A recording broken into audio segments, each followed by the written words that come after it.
Assalamu alaikum wa rahmatullah. Comment les djinns changent-ils de forme? Le Qadi Abu Ya'la Muhammad ibn al-Hussein ibn al-Farra a dit: les shayatines n'ont pas la capacité de changer leur morphologie et de passer d'une image à une autre. Mais on peut dire qu'Allah, le Très-Haut, leur a appris des paroles et des exercices que s'ils lisent et les font, il les transportera d'une image à une autre. Or, lorsqu'on dit que tel shaytan est capable de se métamorphoser et de paraître humain, cela signifie qu'il est capable de dire des paroles et de faire des actes par lesquels Allah le Très-Haut le transporte d'une image à une autre. Quant à changer de lui-même sa forme, ceci est impossible, car cette transformation est accompagnée de ruptures dans la structure et de séparation d'éléments constitutifs, desquels s'ensuit la perte de la vie. Ça, c'est dans son livre Akam el-Marjan. Fin de citation. Je dis, ce qu'il a dit est intéressant, mais il manque de preuves. Toutefois, on peut avancer comme preuve la tradition rapportée par Ibn Abi Shayba, selon laquelle on a évoqué les shayatines qui prennent toutes sortes de formes, de Omar ibn al-Khattab, radiyallahu anhu, qui a dit: personne n'est capable de changer la forme selon laquelle Allah l'a créé, mais c'est l'œuvre de leurs sorciers qui sont comme vos sorciers. Quand vous les voyez lancer al-adhan, l'appel à la prière, ça c'est dans Fath al-Bari. Al-Hafiz a dit: la chaîne des rapporteurs de cette tradition est authentique. Quant à la tradition rapportée par Ibn Abi Dunya, dans laquelle Jabir dit: on interrogea l'envoyé d'Allah sallallahu alayhi wa sallam au sujet des shayatines appelés Roul, il a dit: ce sont les sorciers des djinns. Dans un hadith rapporté par Muslim, selon lequel l'envoyé d'Allah sallallahu alayhi wa sallam a dit: il n'y a ni contagion, ni superstition, ni Roul. Ça c'est un hadith authentique rapporté par Muslim, c'est le numéro 2222. Il ne nie pas l'existence des Rouls, mais il nie l'idée qu'avaient les Arabes d'avant l'islam sur les Rouls, à savoir celle d'égarer les gens.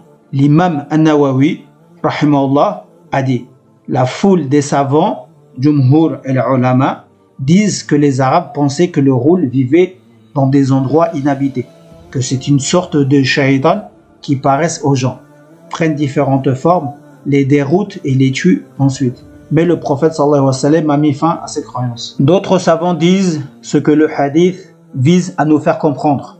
Ce n'est pas l'inexistence du Roul, mais il vise à mettre fin à la croyance des Arabes selon laquelle le Roul revêt différentes formes, détourne les gens pour finalement les tuer. Et ils disent que le terme, c'est-à-dire du hadith, il n'y a pas de Roul, il signifie que ces shayatines sont incapables de dérouter quelqu'un. Il a dit: cette explication est appuyée par un autre hadith. Il n'y a pas de Roul, mais il s'agit en fait des Sa'ali. C'est un hadith aussi authentique, rapporté par Muslim. Les savants ont dit: les Sa'ali sont des djinns parmi les sorciers. Mais il s'agit des Sa'ali, signifie, mais il existe parmi les djinns des sorciers qui accomplissent des tours pour travestir les choses et font voir aux gens ce qui n'existe pas réellement. Talbis wa takhil. Fin de citation. Avertissement. L'imam Muslim rapporte dans son Sahih, suivant Abu Saïd, l'affranchi de Hisham ibn Zuhra, il a dit: je suis entré chez Abu Saïd al-Khudr. Je l'ai trouvé en train de prier. Je me suis assis et je l'ai attendu jusqu'à ce qu'il ait terminé sa prière. Soudain, j'ai entendu un bruit sous le lit de sa chambre. À ma surprise, j'ai vu un serpent et je me suis levé pour le tuer. Abu Saïd me fit signe de m'asseoir. Quand il se retira de l'endroit où il priait, il a fait un geste en direction d'une chambre de la maison et dit: vois-tu cette chambre? Oui, lui dis-je. Il y vivait un jeune qui, à peine après avoir consommé son mariage, alla se joindre au prophète sallallahu alayhi wa sallam pour combattre avec lui dans la tranchée. Ensuite, le jeune vint dire au prophète sallallahu alayhi wa sallam: Ya Rasulallah, permets-moi d'aller me rassurer sur l'état de mon épouse, car je viens de me marier. L'envoyé d'Allah sallallahu alayhi wa sallam lui donna l'autorisation de s'en aller et lui dit: amène ton arme avec toi. J'ai peur que les juifs de Bani Quraïda ne te fassent du mal. Le jeune homme accourut vers son épouse et la trouva debout entre deux portes de sa maison. Pris de jalousie, il fondit sur elle pour la transpercer avec sa lance. Ne te presse pas, dit-elle, avant d'entrer de voir ce qu'il y a dans ta chambre. Il entra et trouva un serpent enroulé sur son lit. il le transperça de sa lance qu'il dressa au milieu de la maison. Malheureusement, le serpent s'agita sur le bout de la lance et le jeune homme s'écroula, de sorte qu'on ne sait pas qui d'entre les deux a été premier à mourir. On fit part à l'envoyé d'Allah sallallahu alayhi wa sallam de ce qui s'était passé et dit: à Médine, il y a des djinns qui viennent d'embrasser l'islam.